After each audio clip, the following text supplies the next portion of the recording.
I'm Teisha Bader with Shalom TV's news update for Tuesday, July the 8th, 2014. Israel launched Operation Protective Edge last night in response to the recent escalating rocket attacks into southern Israel from Gaza.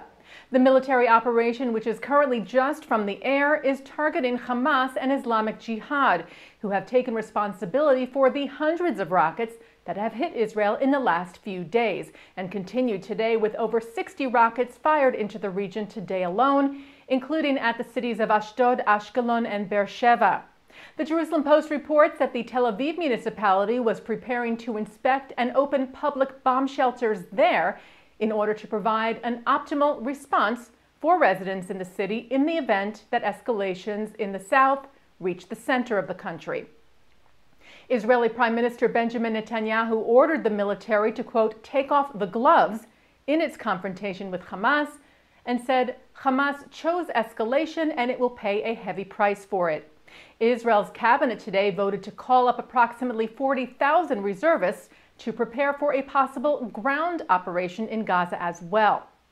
Last night, at least 3 Hamas members were reportedly killed in the IAF airstrikes, including one member said to be a commander of the terror group's naval unit. The IAF has struck approximately 100 targets in Gaza since the operation began, including underground rocket launchers, underground attack tunnels, remote rocket launch infrastructure, training camps, and homes used by Hamas and Islamic Jihad members. Local media in Gaza reported today that 6 Palestinians were killed, including 2 children reportedly, when a home was hit in Khan Yunis in Gaza. They were reportedly among civilians being used by Hamas as human shields on the roof of the home.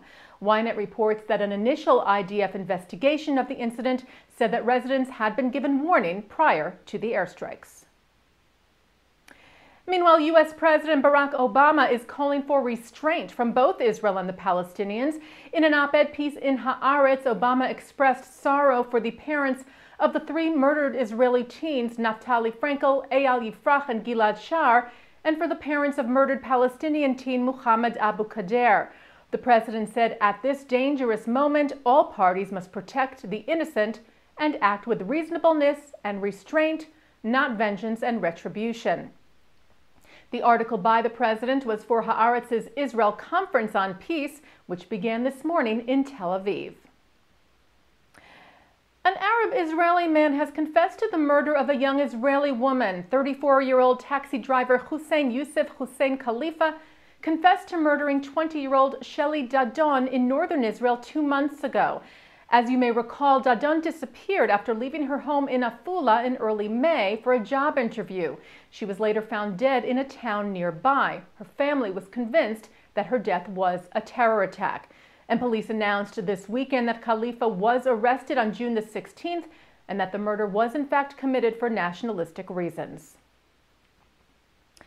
The Jerusalem Post reports that the Committee of University Heads in Israel announced the establishment of a forum to combat the BDS, or Boycott, Divestment, and Sanctions movement.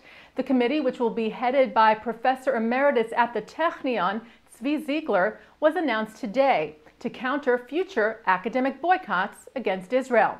Hebrew University President Professor Menachem Ben-Sasson, who serves as chairman of the Committee of University Heads, said today that an academic boycott is an unacceptable and dangerous process, contrary to the spirit of research, undermining its foundations. He said this is an increasingly growing phenomenon with one aim: attacking the State of Israel and the research performed within its borders.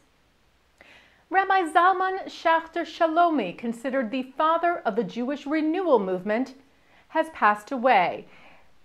Zalman died this past Thursday at the age of 89. Known as Reb Zalman, the influential spiritual leader was born in Poland in 1924, coming with his family to New York in 1943.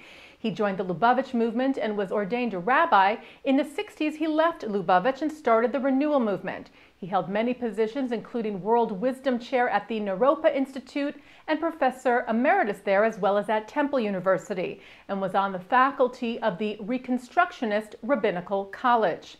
Zalman was also the author of numerous books and articles. He passed away in his sleep at his home in Boulder, Colorado. Zalman is survived by his wife, 10 children, and many grandchildren and great-grandchildren. And turning now to our Shalom TV programming for Tuesday, July the 8th.